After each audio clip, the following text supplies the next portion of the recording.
Do you know what an allium is? I bet you've eaten them before. Well, an allium is something that looks like this here. Yeah, very familiar, huh? It's an onion, things in the onion group. Well, Peggy Green's with us, our master gardener, and she's going to talk about some of the alliums that you've had fun growing. I've had so much fun growing them because I can buy them in the grocery store and I eat them at the same time. So what ends up happening is I decided, let me see if I can start growing them. And so I started doing some research, and sure enough, all of these I can grow here in Central Florida. Yeah, now you have different types here. I've got a regular onion here, and you have a couple other onions. Maybe you can pick those. Yes. You've got a yellow one there. They call this one the yellow onion. Sometimes it's called the Vidalia onion.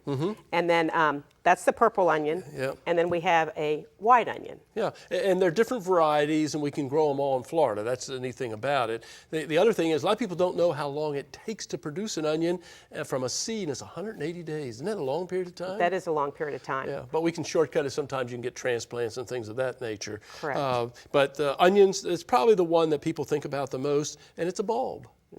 It's a very pretty bulb, and you have a wide variety and different types of colors as well as taste as well. Yeah, and so we have other things that you brought along. Let's do the garlic down there next. The garlic was fun. I didn't realize that I could just take this whole clove of garlic and just put it in this potting soil, and it grows. And this is what I've done. Okay. And it's hard to believe, but it's multiple cloves in here, and it's one clump. And I started to break one of these apart, just like that there. You can see all the sections. Each one of these is a little bulb. Some people may call it a bulbette or whatever. But there it is, just was like that. Isn't it kind of neat the way that grows? It is, and all of these crops are grown in the wintertime here in Florida. So you're looking at the end of October till maybe, let's say, the end of November.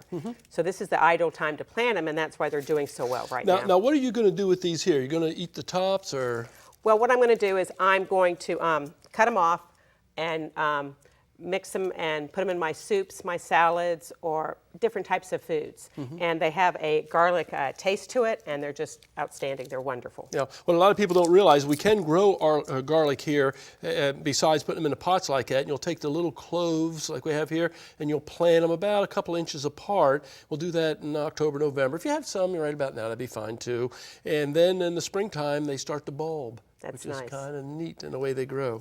The other thing I do like about them is because they have such shallow root system, you can grow these in containers, and that's what I've started doing. Yeah. So it's been a lot of fun, and I have leeks here, and then I have the green scallion onions. Yeah, I bet a lot of people don't realize that they can grow things like leeks here, but you have to start them. Like you said, they're a winter crop. They have to be planted during the fall and winter months. And you can get something that looks just like this. And when I was in Ireland one time, we had fried leeks and parsnips. That sounds good. It was good. Sounds wonderful. Really neat. And those there? These are the scallion green onions, and you can eat the whole entire part of it down to the bottom, which are the roots is what I would call them. Yeah. And you can put that directly in the ground, and it will start to grow. It will start to grow too. Here's what we used to do when I was a kid, and some of us were talking here. What you do is you take this, you cut this off right here, and you dip it in a little salt. Probably the dietitians don't like me for saying that. And then you go ahead and eat them. You can eat all the way up the stem. I mean, everything is edible there. It's really good. Absolutely. They're just young onions, and if you plant onions in the fall, you can go ahead and just start pulling what I call springers or scallions. Now you have something else. These are chives. And I bought this at the grocery store exactly like this. You can buy it in the produce section, and you can take this apart and actually put it in the soil. Isn't that neat? Well, let's just go ahead and do one of those there.